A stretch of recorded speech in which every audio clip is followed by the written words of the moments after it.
này. Cháu Vân. Bác à? Có mẹ con bác ở nhà sao tự dưng ngồi bàn ăn cưới của mẹ con bác làm gì? Anh ký trả 50 triệu cũng nhiều mà. Hay là bác cháu mình kết hợp với nhau đi. Xong rồi bác khuyên con gái là đi làm với anh ký đi. Cháu Vân bảo là mẹ cho con đi làm với cái ký đấy thì cái ký cho 50 triệu thì hai mẹ với cháu Vân chia nhau với mẹ được 25 triệu nhưng mà mẹ không thích đâu, mẹ không đồng ý đâu. Bảo là cháu ký đấy thì cho 50 triệu tiền. Đâu bác, đừng nói với anh chuyển cháu đây. Cái gì đấy? À cô Vân. Mà cô chấm dứt ngay cái chuyện là mời chị Nhật sang bên anh ký xong rồi cô nhận tiền hoa hồng 50 triệu đi nhá. Cô chấm dứt luôn cái chuyện này đi nhá.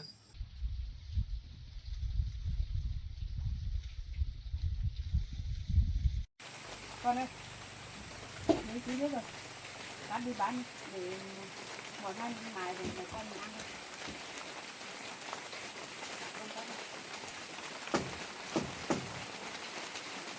Vâng.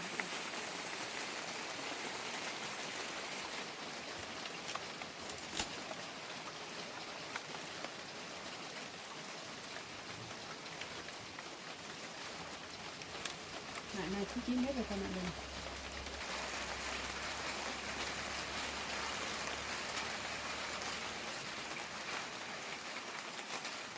Có còn chưa đi nữa này. Là này kia, hai này kia. Bên dưới một chút, đấy. Này kia thấy bằng hơn.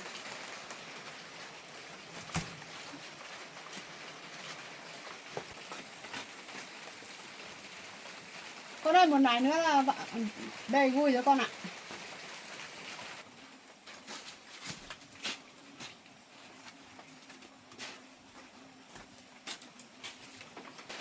Con ơi, mẹ nhìn thấy cái nải này đẹp nhất. Con hay là con để lại thì lúc nào cháu mua lên con cắt cho cắm này. Nải này mẹ thấy nhìn thấy đẹp nhất. Đấy, con đi cắm, cái nải khác đi.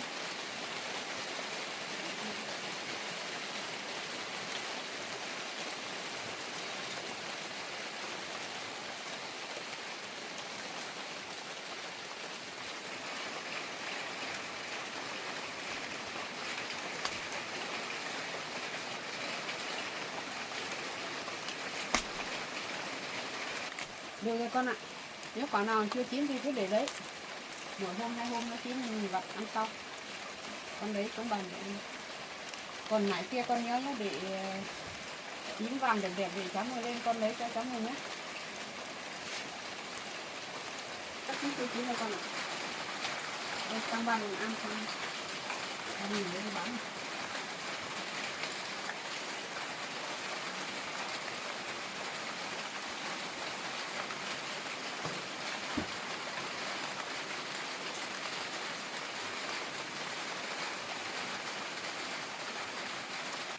Ôi, trên này nhỉ. Lúc nãy thấy nắng to lắm mà. Tự nhiên lại mưa xuống rồi. Trời này, khó chịu thật nhỉ. Lúc nắng lúc mưa. Con đây. Để con mình ăn mỗi ngày một quả hai quả xong là để con mình đi bán này. Không để nhiều thì con mình chả ăn được hết đâu. Con ơi, tí nữa cháu mời con lên. Thế con cũng không biết à? Mẹ nghĩ là rất chiều cũng phải lên đấy. Vì mỗi lần thấy sáng không lên chiều phải lên mà. Chắc tí vẫn lên. Hay là mẹ con mình để dành cái nặng kia để cho cháu mình ăn này. Nếu cháu mình lên thì con đấy để cho tiền lát nữa cháu mình ăn. Sao trên như là mưa xuống nhỉ? Vừa nãy thấy nắng to lắm hả?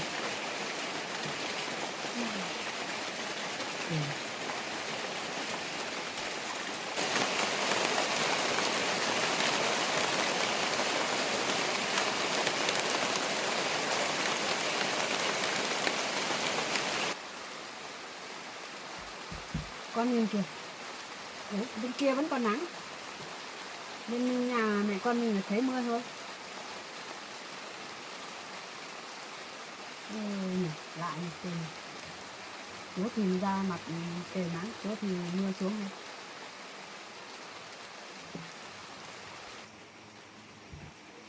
Con đi bán chuối. Thôi, con cho cả mẹ cũng đi theo đi. Nhé. Không, ở nhà cũng chẳng có việc đâu, mẹ cũng làm hết việc rồi. chứ mà mẹ cho con một mình đi, mẹ lo là sợ tí ông sếp ký lại bắt con đi ấy. Hay là cho mẹ đi theo con thôi, mẹ không dám cho con đi một mình. Hai mẹ con đi thôi nhỉ. Đi, con ăn no xong là đi, không thì lát nữa mà mẹ sợ trời là mưa. Đấy, con đi lấy điện thoại của con đi, sợ lát nữa là cháu mua lên không thấy con, là cháu mua lên thì con không biết. Thôi, mẹ đi dưới đây con.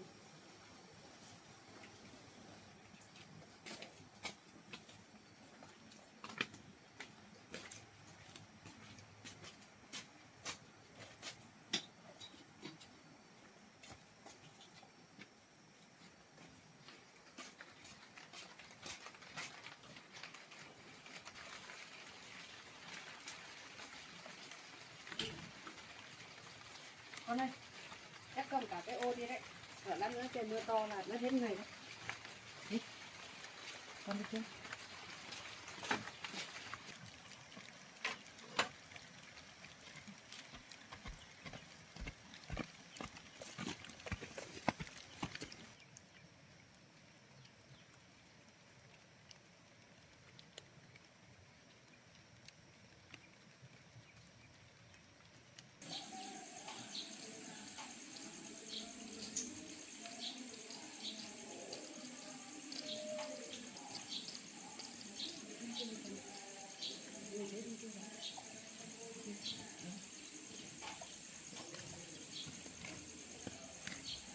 Ở dưới cái bãi cái này để lấy cái lại này ra chứ còn.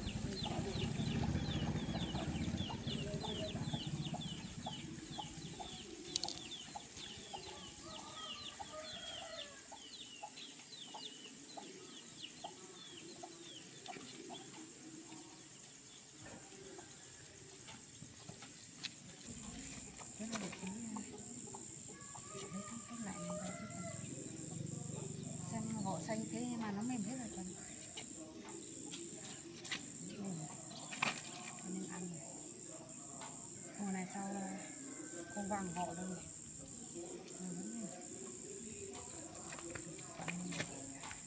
Con ơi, nhìn thấy vỏ xanh như thế nhưng mà nó chín hết rồi đấy. Để nó chín quá thì ăn nó chua thôi. Như thế này là chắc các cháu thích mua đấy. Kiểu vừa chín xong là ăn nó không chua, ăn nó ngọt. Con ơi, cái này thì chắc mẹ con mình bán mới lại 20.000. Nại nào bé bé một tí thì bán 15.000. Nhưng mà chắc mẹ nhìn lúc đấy con cá đấy, mẹ nhìn thấy nại nào cũng như nhau hết rồi. Chắc bán hết 20.000 hết rồi nhỉ. Thế chắc cháu thích mua.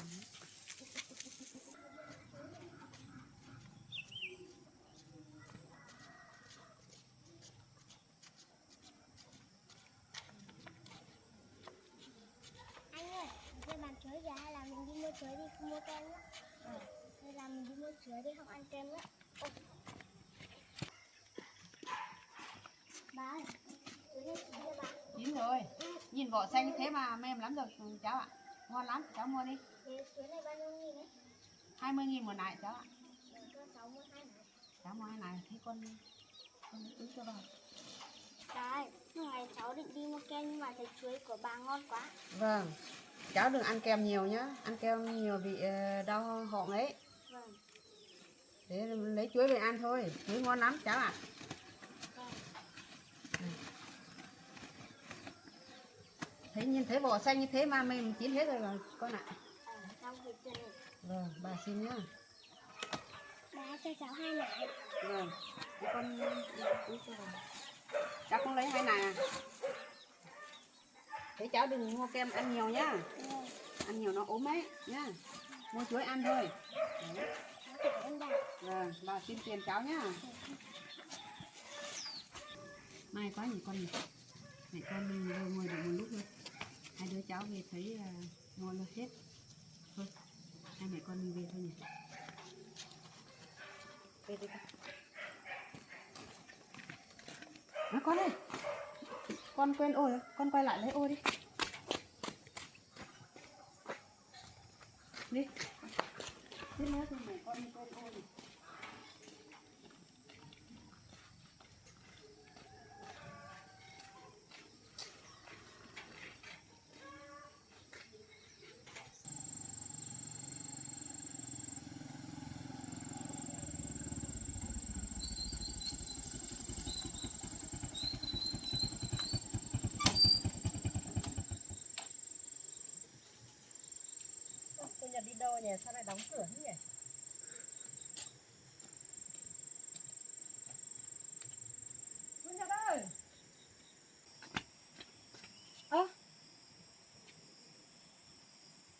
con này đi đâu à nhỉ? Mà lúc nãy mình từ công trình kia lên cũng chả thấy. Cứ tưởng cô Nhật ở nhà chứ. Thế bây giờ ở nhà cũng chả thấy đâu. Mà anh Mùi nữa cũng không thấy ở đấy, hay là họ đi đâu à nhỉ?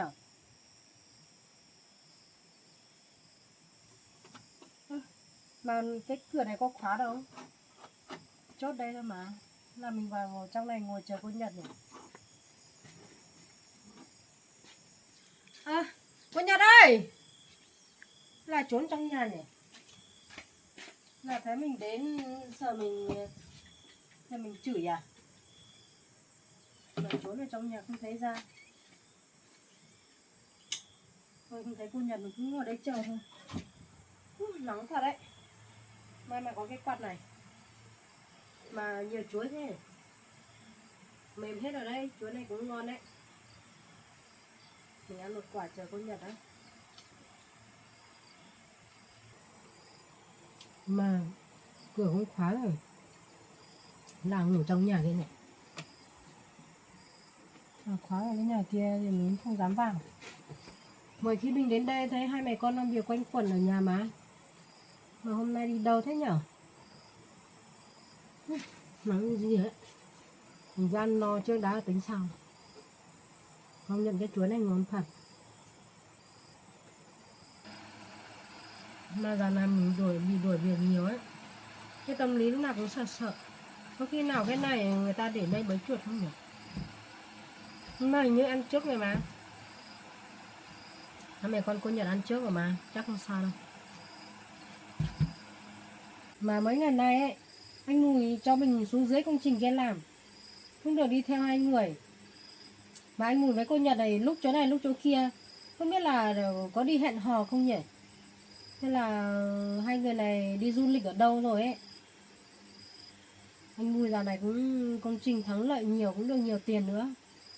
Nhưng mà có cái cô Nhật này cũng ký được hợp đồng nữa. Có khi hai người này đi du lịch rồi cũng nên. Mình ngồi đây chán thật đấy. Chả có gì ăn. Không có mấy quả chuối này. Mà mấy cái quả ngô ở đây cũng chả thấy nên ăn. Nhưng mà nên ăn là mình cũng lấy về ăn rồi ấy. Còn ở ngoài có mấy cây mía nữa. Lửa đi chặt quá nhỉ. Hai mẹ con cô Nhật này á, nhà cửa thì cũng không rào kỹ một tí nào. Xong rồi cửa thì khóa không thấy khóa cái chốt đấy. Mình mà là mình mà ấy á, còn như là kẻ trộm á, mình còn khênh được cả nhà đi mà. Mọi hôm ấy mình đến đây thấy cũng khóa cửa mà hôm nay chẳng biết sao chắc cũng làm việc quanh quanh đây sao. Hồi mãi chả thấy đâu. Mình cứ ngồi đây chờ xem. Ngồi đây chờ sốt hết cả ruột.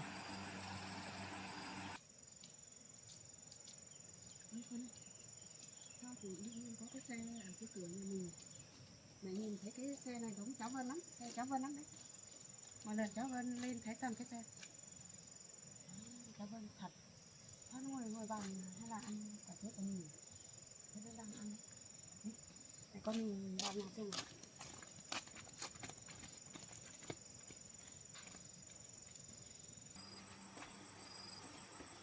Này, cháu Vân. Bác à, Có mẹ con bác ở nhà sao tự dưng ngồi bàn ăn cưới của mẹ con bác làm gì? cháu đến đây tìm cô Nhật đấy nhưng mà không thấy cô Nhật ở nhà mà bác. Sao bác gọi không thấy nói từ ngoài kia sao đây? Gọi một phát cháu giật cả mình. Bác đến trên chỗ gần nhà bác thấy có cái xe giống đúng là xe của cháu Vân thật mà. Mà hai mẹ con bác đi đâu về đây? Hai mẹ con bác đi bán chuối về thôi. Mà sao cháu không có người nhà mà tự dưng cháu mở cổng vào nhà bác làm gì? Cháu đến đây gọi mãi không thấy ai. Xong là cháu thấy cái cổng của bác thì không thấy khóa. Thấy chốt ở đấy. Cháu đứng lâu mỏi chân quá thế là cháu vào đây ngồi. Là hai mẹ con bác thôi. Như nhà khác đấy. Cháu tự dưng mở cửa vào, mở cổng cửa vào thế này thì nhà khác thì còn báo công an đấy. Có đồ gì mất đấy. Chẳng qua nhà bác thì không có cái gì thôi.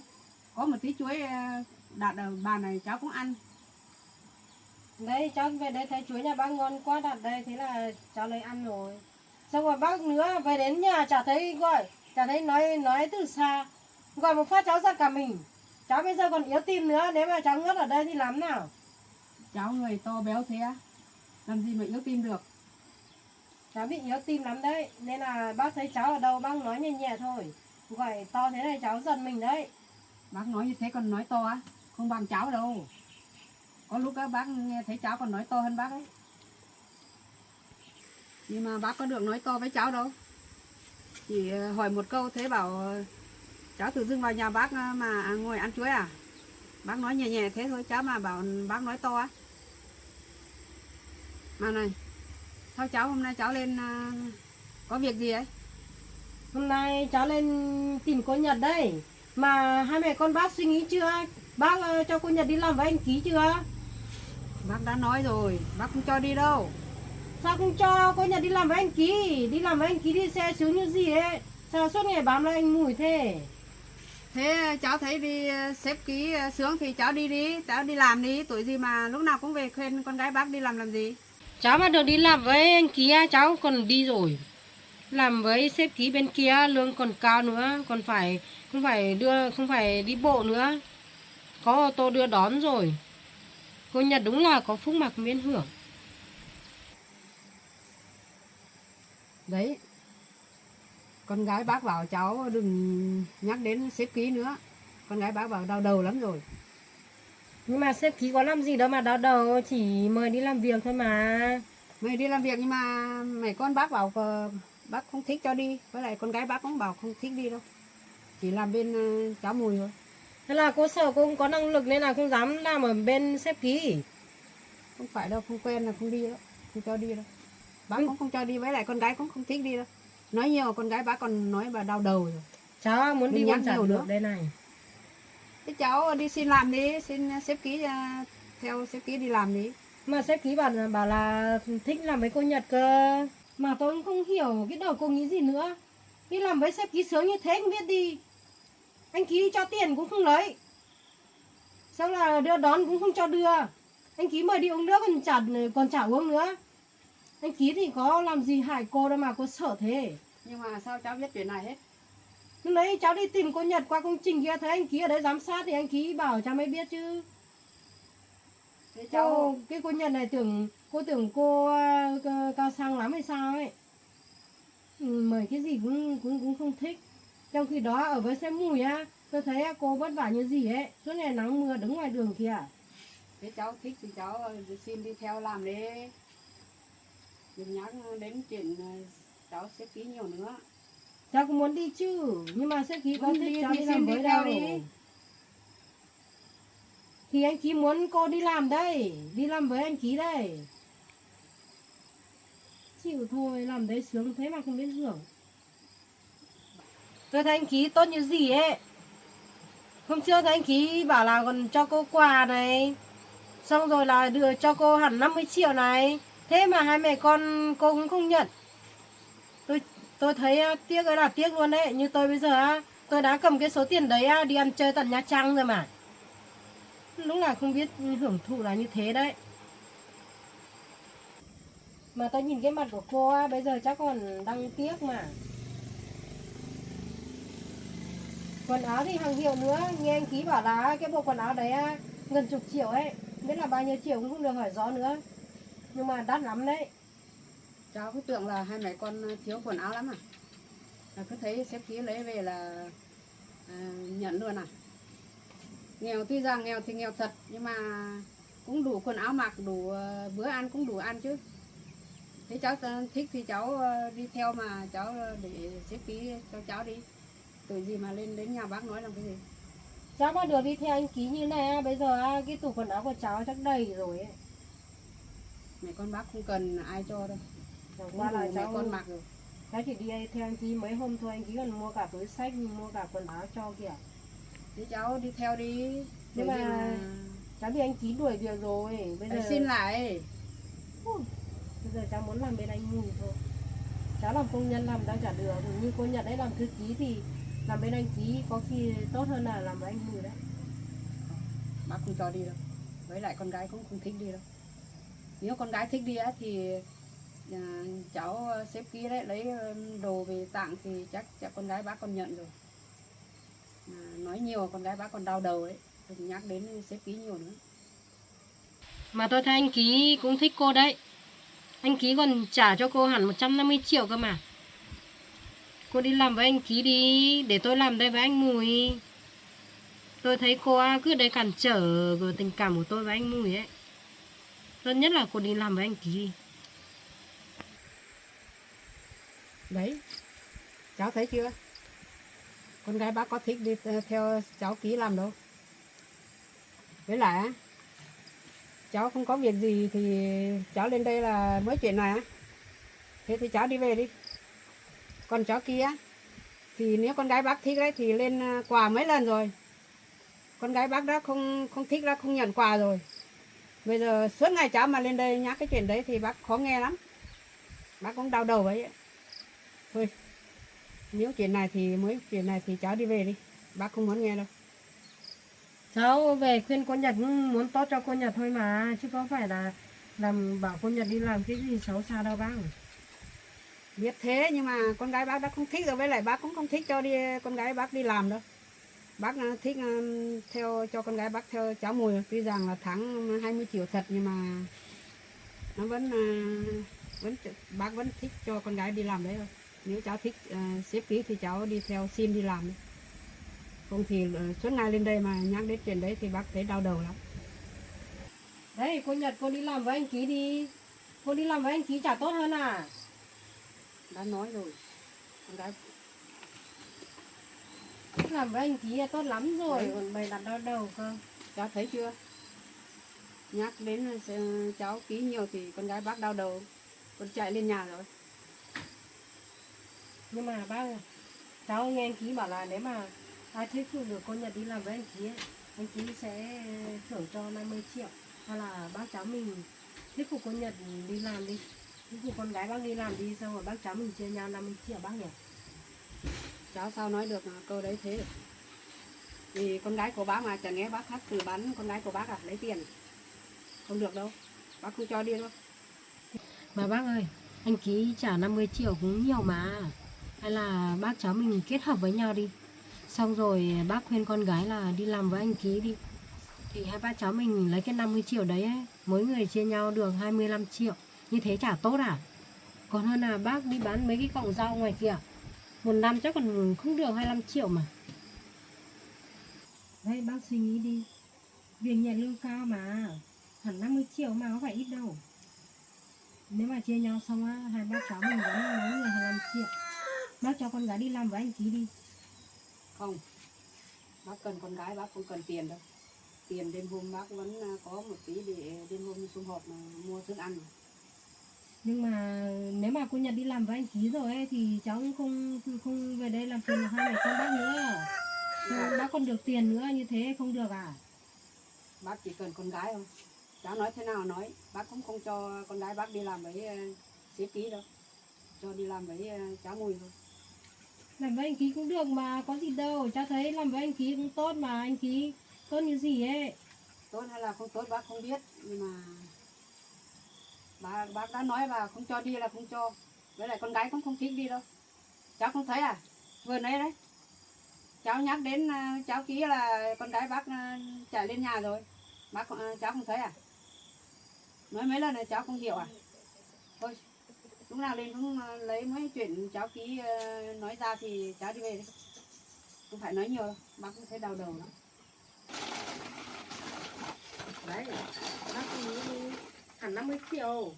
Bác cho con gái đi làm đi, có khi hay là cháu nhường cho bác 30 triệu, cháu lấy 20 triệu thôi. Thì cả 30 triệu, 40 triệu, 50 triệu bác cũng không thích là bác không cho đi làm.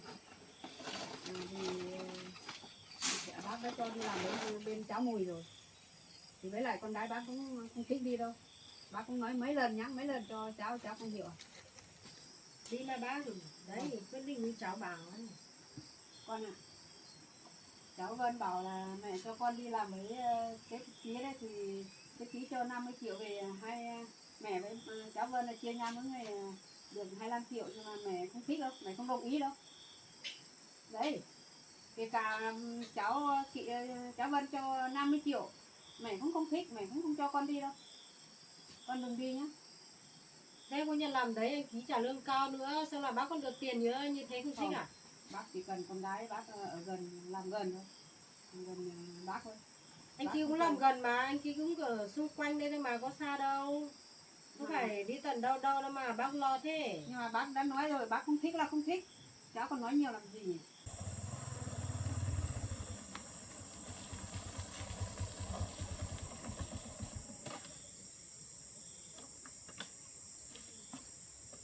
Đây không phải xe cô Vân à? Sao cô Vân lại đến đây?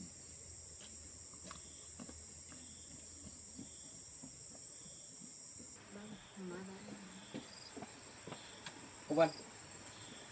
Chào Em bác. chào anh. Chị. Anh ngồi đây. Cô Vân Ngồi đi cháu. đến đây làm gì đấy? Em đi ra đây chơi thôi. Tìm cô Nhật nữa mà. Cô tìm chị Nhật Anh làm ngồi gì? xuống đây đã nói chuyện. Cô bỏ cái tay ra.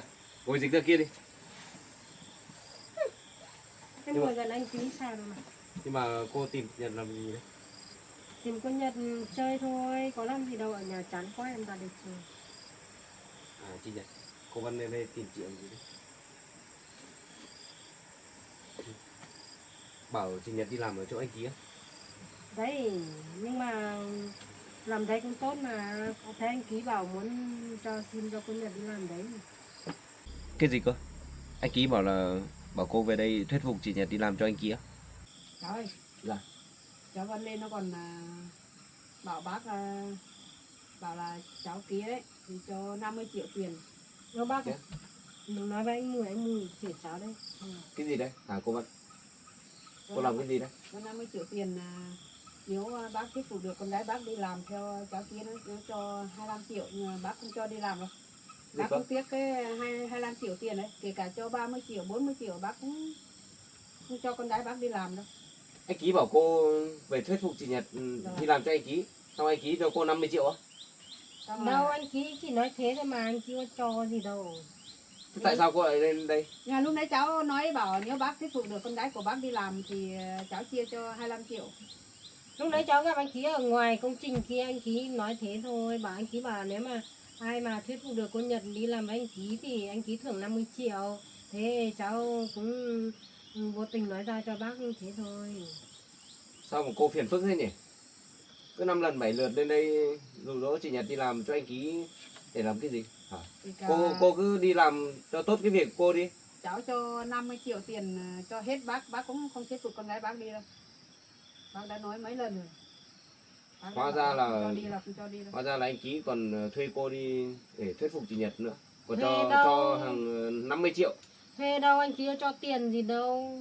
Anh Ký nói thế mà hôm nay em tiền lên đây tìm cô Nhật chơi nên là em nói với bác thế. Cái mặt của cô mà không có lợi ích gì cô đi làm á. Hả? Tôi biết thừa cô lên đây là lại có chuyện Dạ. ngay mà. Bác cũng thấy đau đầu lắm.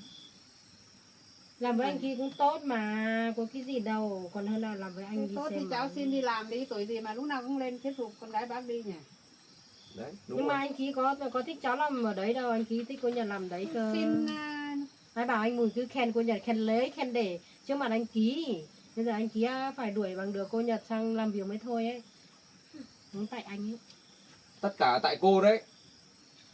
Không tại cô thì làm sao Sao? mà anh Ký lại để ý chị Nhật như thế? Sao anh không khen em đi, khen em làm việc tốt đi. Là đi khen cô Nhật, khen lấy, khen để đấy chưa. Bây giờ cô Nhật bị để ý rồi.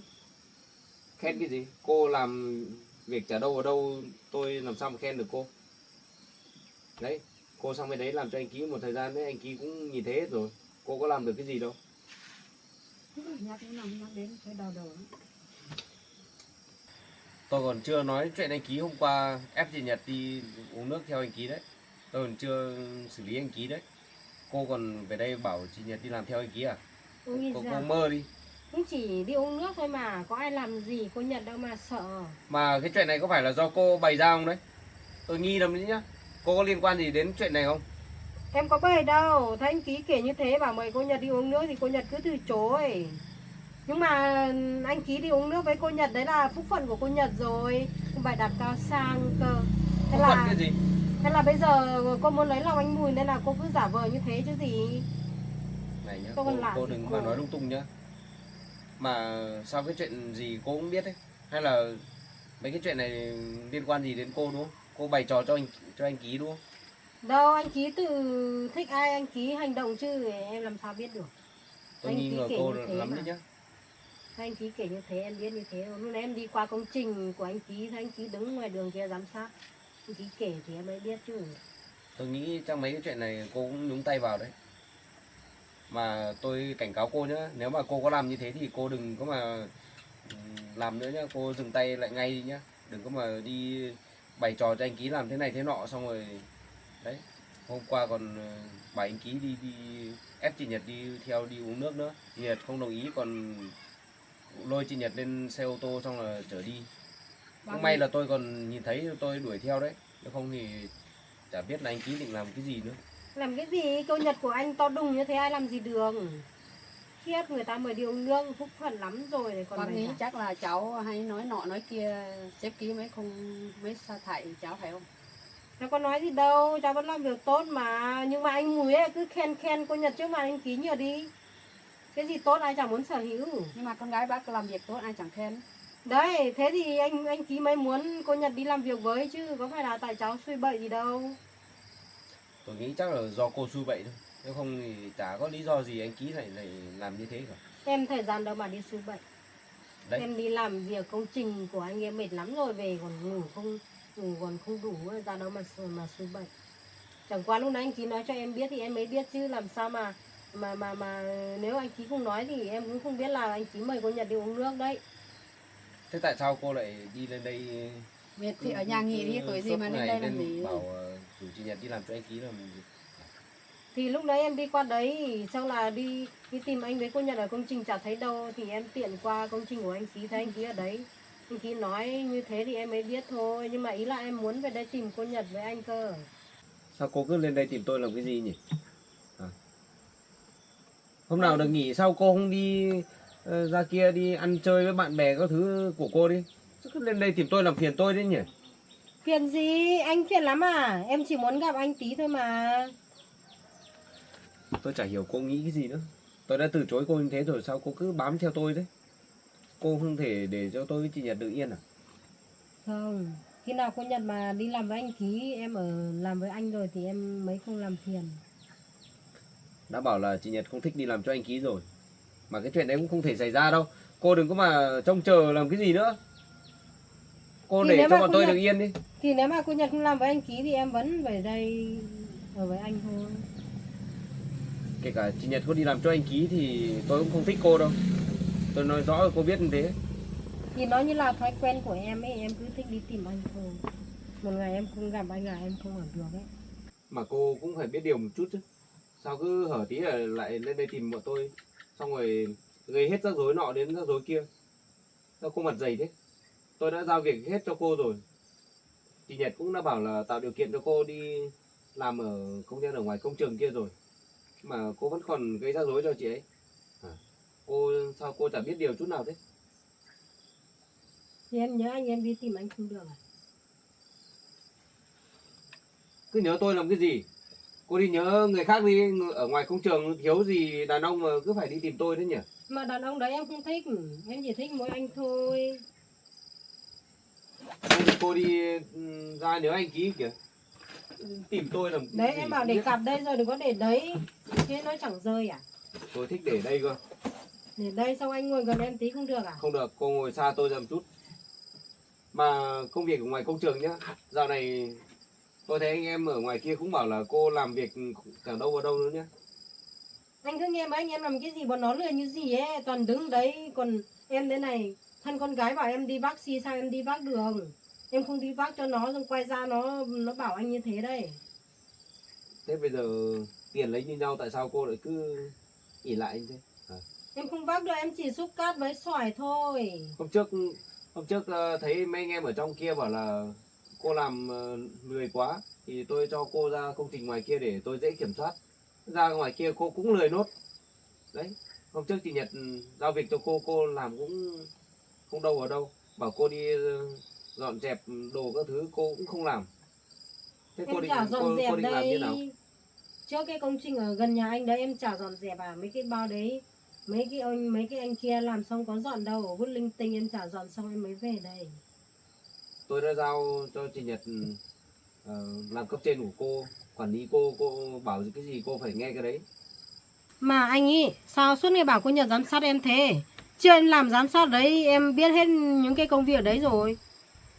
Cái việc gì em chả làm được, mỗi bác sĩ là em không làm được thôi. Những cái việc nặng thì em không đủ sức làm.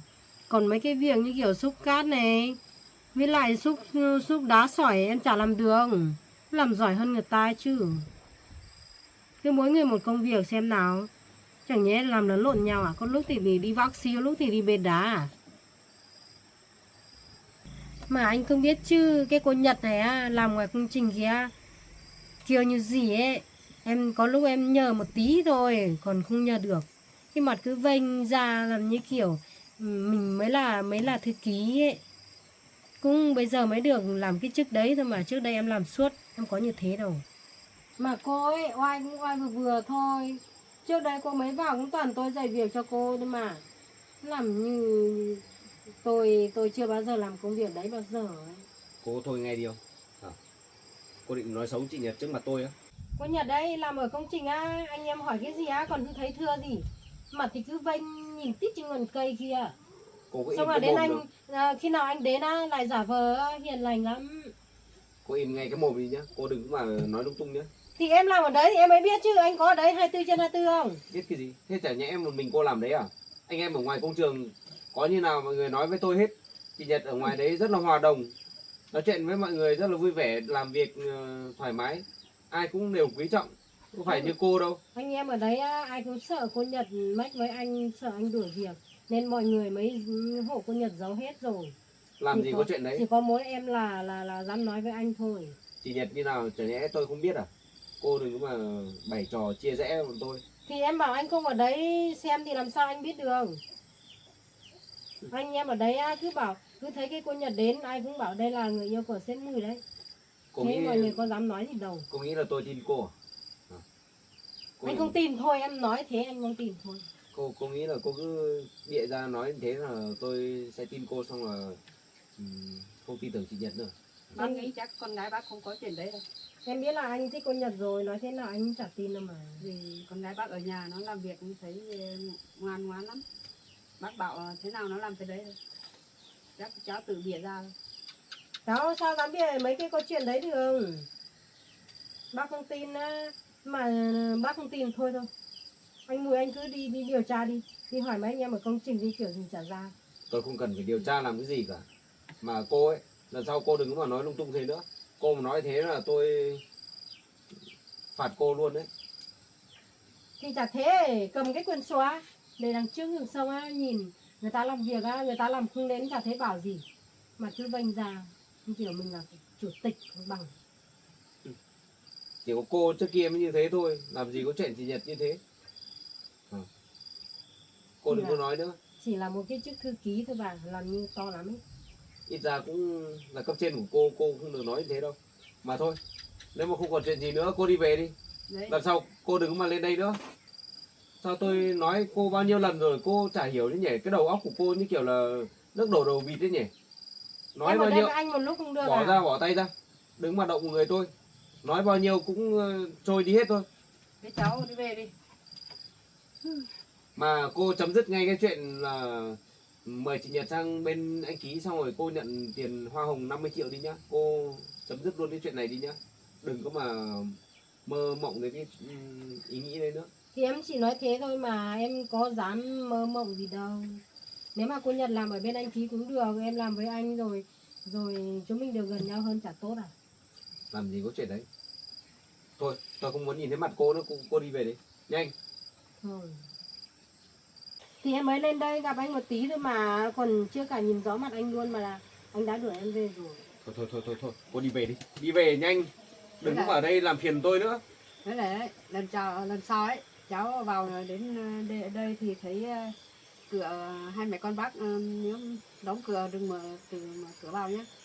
Với lại mở cửa vào và ăn chuối nữa chứ. Nếu như bác bấy chuột để thuốc vào thì cháu làm thế nào? Ăn chúng là làm thế nào? Hóa ra Nhưng cô mà cháu tự thấy tiền vào mọi đây người á? cũng ăn rồi mà. Thế là bác nghĩ cháu là con chuột à? Chẳng. Vì bác đã có con chuột về ăn ngô xong là bác thấy ăn sắp hết ngô rồi, bác mới lấy chuối về bấy nữa chứ. Giả Mà- sử như bác bấy thật thì cháu làm thế nào được? Cũng Bác mai không cái bác không có tội đâu nhá. cũng mai cái ngô của bác cháu còn không ăn được ấy, ăn được là cháu còn ăn cả ngô ấy. Hóa ra cô vào tự tiện vào nhà người khác như thế á, sao rồi còn ăn uống đồ người khác như thế, sao cô chẳng biết xấu hổ chút nào đấy? Thì em thấy để đấy thì em ăn thôi. Lần sau mà cô còn làm như thế á, tôi bảo bác gái bắt báo công an bắt cô đi ấy. Cháu ạ, nếu gặp nhà khác thì chắc báo công an lâu rồi. Nhưng mà gặp hai mẹ con bác thì con người hiền lành. Tự dưng hai mẹ con bác không ở nhà, nó tự dưng mở cửa vào. Mà thấy chuối đặt ở bàn, nó tự ăn sắp hết rồi. Thôi, không nói nhiều nữa, cô đi về đi. Về Tôi thì không muốn gặp một người rắc rối như cô đâu. về thì về, có gì đâu. Không ai như anh đâu. Cái này đuổi người ta. Lần sau cũng đừng có lên đây nữa. Lên đây gặp anh không được à? Không được. Bỏ tay ra, đừng có động một người tôi. Em đi về đây. Cô bỏ tay ra. Tôi nói cô không nghe thấy à? Thế là anh với em về. Không, cô tự đi về đi. Về em về. Bỏ ra, cô đi về đi. Lần sau đừng có lên đây tìm bọn tôi nữa. Thì cháu đi về đi. Về thì về. Người gì đâu mà vô duyên không biết. Người Thế lúc nãy bác với chị Nhật đi đâu à? đi bán mấy này chuối về. Đi Về bán thấy chuối. về đến nhà thấy về lúc ra đi bán chuối thấy rõ ràng con gái đóng cửa mà. Xong lúc về thấy mở cửa thấy cái xe đỏ đỏ, nhìn thấy cháu Vân ngồi đây thấy đang ăn chuối. Hóa ra là hai bác với chị Nhật đóng cửa rồi, cô Vân đến đây tự tiện mở cửa vào. Vâng. Cái người gì mà vô duyên thế không biết nữa. Cháu cũng chưa gặp bao giờ luôn đấy. Nhưng mà hiện gặp nhà khác thì chắc Bác ạ, lần sau vì ăn chửi đấy, nhưng mà chẳng qua là hai mẹ con bác thì nghĩ đi nghĩ lại thì thôi, mấy quả chuối thì nó ăn thì ăn thôi, chả nói rằng gì hết. lần sau nếu mà cô Vân còn làm như thế nữa, bác bảo chị Nhật nhắn tin cho cháu. Cháu Vâng. báo công an luôn. Vâng. Báo công an bảo anh Hằng đưa cô ấy lên đồn, xong phạt cho cô ấy một lần cho cô ấy chừa đi. Vâng. Mấy lần rồi cô Vân cứ đến đây xong rồi tự tiện mở cửa vào. Bác cũng nghĩ là hai mẹ con bác đi bán chuối thì cũng bán gần, bán một lúc xong về không được khóa cửa cổng, xong là chị chốt vào hay không được khóa. Xong cháu Vân về đến đây thấy không khóa là nó mở cửa vào, ngồi ngay chỗ này đó, nó ăn chuối. Thế lần sau chị Nhật đi đâu nhớ khóa cái cổng rồi chứ, đừng để thế. Quên, bác cũng quên không được dặn con gái khóa vào, chỉ đóng vào thôi. Với cả ở khu mình ấy cũng ít khi bị mất cái nọ cái kia, nên là mình cũng không được cảnh giác cho lắm. Mà thôi, lần sau tốt nhất là mình cứ đi đâu là khóa cửa vào Vâng, cho an bác toàn. đi được. Lần sau bác đi đâu bác cứ dặn con gái khóa vào. Mà bác ạ, bây giờ bác cũng phải để ý chị Nhật nhé. Anh Ký cháu nghĩ chắc là anh ấy không dễ buông tha cho chị Nhật đâu. Như hôm qua đấy, còn đến công trường của cháu tìm chị Nhật xong rồi ép chị Nhật đi theo đi uống nước. Cũng may là anh ấy chưa làm gì chị Nhật đấy. Cháu đang kiểm tra cái công trình cống ở chỗ gần nhà cháu đấy thì thấy anh Ký chở chị Nhật đi qua. Xong rồi cháu đuổi theo cũng không kịp bác ạ. Xong rồi cháu lại về lấy xe đi tìm mãi mãi mới thấy chị Nhật bị anh Ký đang lôi kéo ở ngoài đường ấy. Xong rồi cháu lại đưa chị Nhật về đến nhà cháu định nói chuyện với bác, nhưng mà cũng không gặp bác. Không biết là chị Nhật đã kể hết chuyện này cho bác chưa? Bác cũng biết rồi, vì cái chuyện đấy lúc nãy vừa đấy con gái bảo tự đi bán chuối xong bác mới không cho con gái tự đi đâu, bác cũng phải đi theo. À, Vâng. đúng rồi đấy bác ạ. Bây giờ đừng để chị Nhật đưa một mình nữa. Với lại là cháu từ hôm nay trở đi thì nếu con gái bác đi làm thì cháu nhớ cẩn thận nhé, Vâng, đừng cho xếp ký bác đi nhé. cháu cũng dặn chị Nhật rồi. Từ bây giờ trở đi nếu mà đi làm thì cháu sẽ đến đón chị Nhật. Chị đừng tự đi một mình nữa. Với Xong lại- rồi đi làm thì cháu sẽ đưa chị Nhật đi theo. Vâng. Không để chị ấy đi một mình đâu. Với lại con ạ, lúc nào nếu mẹ con mình bán rau đấy phải lúc nào đi cũng phải đi hai mẹ con nhé. Đúng rồi. Con không được đi một mình đâu. Hoặc là ở nhà ấy, nếu mà không có ai, có mỗi một mình chị Nhật ấy thì chị cũng nên khóa cửa vào. Vâng, Xong con là phải khóa cửa vào. khi nào mình đi ra ngoài mình lại mở khóa.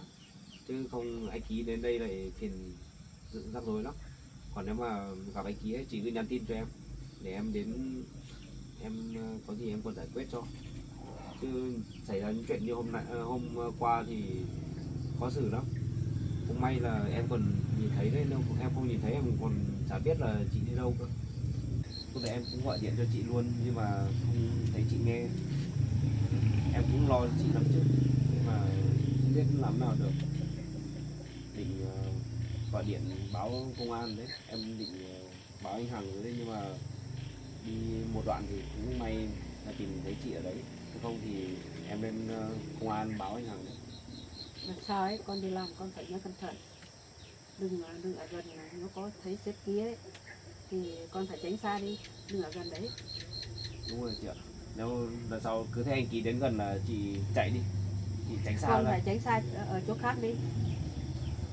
xong rồi nhắn tin cho em để em đến đấy, chứ đừng nói chuyện với anh Ký nữa. Con người anh Ký rất là khó đoán, anh ấy cũng khá là xấu tính đấy. Mình Bác cũng thấy- không biết là sau này anh Ký sẽ làm cái gì đâu, nên là mình cứ phải đề phòng. Bác thấy cũng thấy là lạ, tự dưng mà cứ một hôm hai hôm lại lấy tiền về, lại lấy quà quần áo về. Bác thắc nghĩ là không biết là cháu kia là nó nghĩ chuyện xấu là nghĩ nó làm thế nào. Đấy bác ạ, nên là bây giờ mình phải chú ý hơn. Anh Ký thì dở hết thủ đoạn này đến thủ đoạn kia, không được, bây giờ còn ép cả chị Nhật đi theo nữa. Sau này cháu nghĩ chắc là có khi anh Ký còn dở trò khác còn nguy hiểm hơn đấy. Vâng, bác biết rồi. Lần sau nếu con gái đi làm thì bác cứ thấy con gái chuẩn bị đi làm thì bác cứ biết dặn con gái bác. Vâng, mà chị Nhật cũng chú ý nhá. Tốt nhất là từ bây giờ chị cứ tránh xa chỗ anh Ký với cô Vân ra, đừng nói chuyện với hai người này nữa nhé. Còn ở nhà thì mình phải khóa cổng vào, đừng cho ai vào. Nếu mà Con nhớ đầy cháu Mùi Dạng nhé. nhất là những người lạ nhé, nếu mà gặp người lạ thấy tiếp cận mình thì mình phải tránh xa ra. Chị Nhật nhớ là em dặn nhé, cái thấy anh Ký thì tránh xa ra. Mà thôi bây giờ cũng muộn rồi, cháu xin phép cháu đi về, còn có một chút việc ở nhà nữa. Cháu chỉ qua đây để xem Nhật có ổn không. Bác cảm ơn cháu nhé. Cháu lại lo là chị Nhật đi đâu một mình xong không có ai đi cùng ấy. Cháu biết lo con gái bác thế là quá tốt rồi. Thế thôi cháu xin phép về rồi bác. Đấy, thế con lấy một nải chuối cho cháu. Cháu đến đây hôm nay còn có quà mang về cả. Chả có quà gì đâu cháu ạ, có mấy quả chuối chín rồi, chín lấy bác, mày con bác lấy đi bán xong bác dặn con gái bảo để một nải đẹp đẹp để chín cho chín cháu lên thì cho cháu về ăn thôi. Vâng. Chả có gì đâu cháu. Nếu thế thì cháu cảm ơn bác với em cảm ơn chị nhé. Còn nhiều lắm. Lên đây còn cho em chuối mang về nữa. Nhiều này làm sao em ăn hết được. Cứ để khi nào cảm thấy thèm ăn thì lấy ra ăn thôi cháu ạ. Vâng, thế em xin nhé, em về đây. Cháu đi về nhé cháu. Mà ngày mai đi làm thì chị cứ ở nhà chờ nhé, em sẽ đến đón chị đi làm.